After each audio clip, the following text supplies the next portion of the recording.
Guys, parah banget karena ngeyel dan sok keras. Akhirnya emak-emak ini terjebak di semen yang masih basah. Jadi ceritanya, hari itu jalanan lagi macet kan, karena lagi ada perbaikan jalan. Orang-orang pada ngantri kan, tapi si emak-emak ini gak sabaran weh. Dia pengen cepat pulang kan. Akhirnya dia terobos aja tuh jalanan yang macet. Dia gak peduli sama orang-orang yang udah ngantri kan. Tapi ternyata yang dia terobos itu jalanan yang masih basah. Orang-orang pada ngingetin dia dan bilang jalanan itu masih basah, tapi dia nggak peduli weh, dia jalan aja kan. Sampai akhirnya dia terjebak di jalan yang bener-bener emang masih lembek banget. Dan akhirnya dia terperangkap di situ. Karena terperangkap, akhirnya ibu itu minta tolong sama orang-orang sekitar kan. Nah sekarang ibu itu jadi malu kan. Karena kejadian tersebut pemerintah rugi miliaran weh, karena harus membangun ulang jalan yang udah dirusak ibu tersebut. Karena ternyata pembangunan jalan tersebut menghabiskan biaya 14 miliar.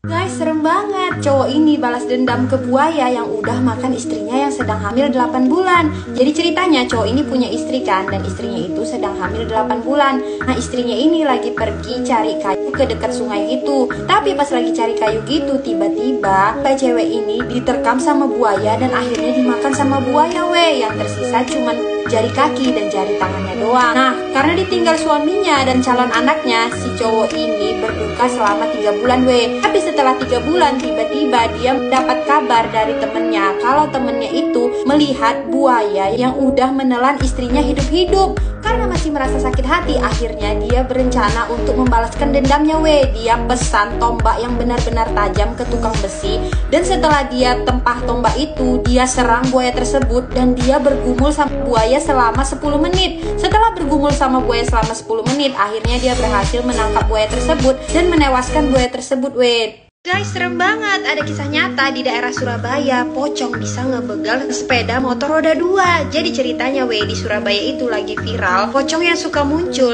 di daerah Surabaya di sekitaran jam 11 sampai jam 2 dini hari. Orang-orang bilang pocong itu sebenarnya adalah modus untuk orang-orang yang mau ngebegal. Jadi ketika orang-orang ketakutan karena ngeliat pocong, begalnya bakalan keluar dan langsung mengambil sepeda motor roda 2 kalian. Nah berita itu viral banget kan, sampai akhirnya polisi turun tangan dan memeriksa daerah tersebut. Tapi setelah ditanya warga setempat dan salah satu saksinya itu adalah sapam, ternyata kata sapam itu bukan perbuatan begal, melainkan perbuatan bocil nakal yang emang sengaja ngeprank orang-orang yang suka lewat di daerah jalan tersebut. Jadi setiap malam mereka itu datang membawa pocong, sengaja meletakkannya di tiang tersebut. Setelah mereka letakin di tiang tersebut, mereka bakalan mantau dari kejauhan dan tertawa melihat orang-orang yang ketakutan ngelihat pocong tersebut.